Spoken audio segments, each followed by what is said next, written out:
Viruses are very unique, and these are going to be quite a bit different from the other organisms that we're looking at. And in fact, many individuals claim that viruses are not even living organisms. And so it's a little bit of a debatable thing. So as we go through and we talk about viruses, several things to understand is that these don't fit in the other kingdoms. And so really they don't fit in any kingdom. And so that would apply to the plant kingdom, the animal kingdom, and so on. So they don't fit into any of those.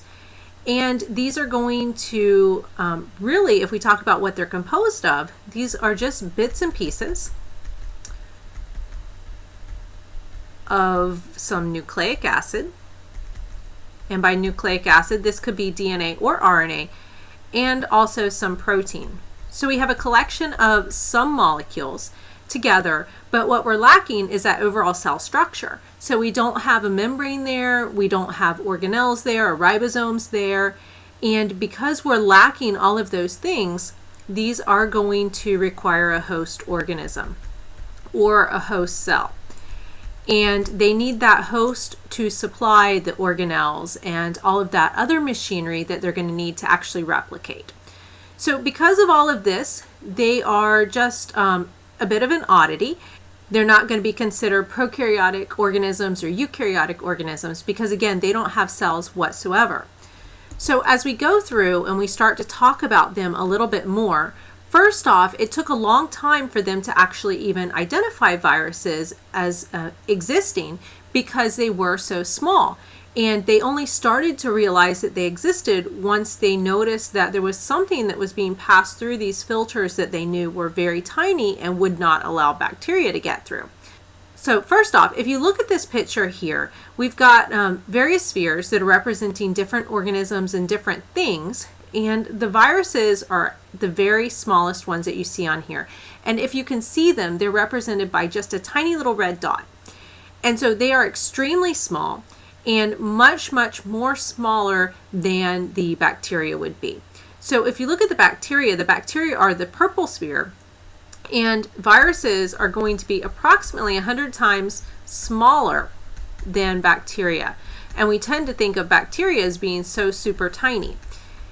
And when we're talking about viruses, we're not going to be able to visualize those with any type of light microscope. That visualization is going to require electron microscopes, and that would be either transmission electron microscopes or scanning ones. But it took a long time before we had electron microscopes even in existence. So again, that was one of the things that kind of led towards that taking so long for us to discover that viruses actually existed. If we want to talk about where they actually came from, there's a number of theories that go into this, and there's no set one that everyone believes. So these are still up in the air as far as which one is the true one. But one of the first ones that we want to talk about is what we call the de-evolution hypothesis or the devolution hypothesis. And really what this is saying is that they de-evolved from cells. So in other words, we had cells. Over time, they started to lose some of those other components that actually composed them, so that they ended up much smaller and just much simpler than what they previously had been. And they de-evolved so much that they then relied on other organisms to really help them replicate and do all of those other required functions. That's one of the hypotheses. The second one is what we call the escapist hypothesis. And what this one says is that it's believed that nucleic acid, and again by nucleic acid we could be talking about DNA or RNA, but we have nucleic acid that escaped, or you could say left, a cell. And once it was out of that cell, it was able to survive. And so that kind of developed into what we now know of as viruses. The third one is what we call the self-replication hypothesis. And with the self-replication hypothesis, it's believed that these evolved alongside living cells. And so what we're saying with that is that we had living cells and viruses, they were evolving together, and the living cells were providing whatever it was that the virus was needing to actually survive and just continue to evolve into what we know of it today. And so again, we don't really have one set hypothesis that we just go with. All of these are still up in the air. And one of the reasons for that is that viruses are just really hard to study. And so if we look at them, there's a lot of structure variations within them.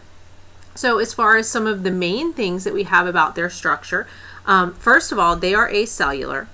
And what we mean by them being acellular is that they do not have cells whatsoever. So they don't have a plasma membrane, they don't have organelles inside of them.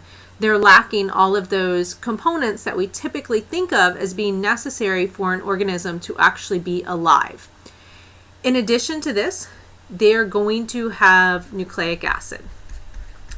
And that nucleic acid has a lot of variation to it depending on the particular virus that we're looking at. This could be either DNA or RNA. It could be double-stranded or single-stranded.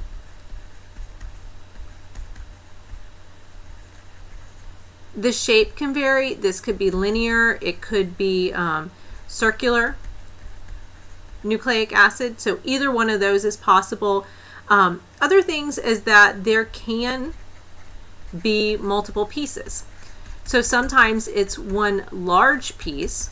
Other times it's multiple pieces, or what we call multiple segments of the nucleic acid that happen to be there.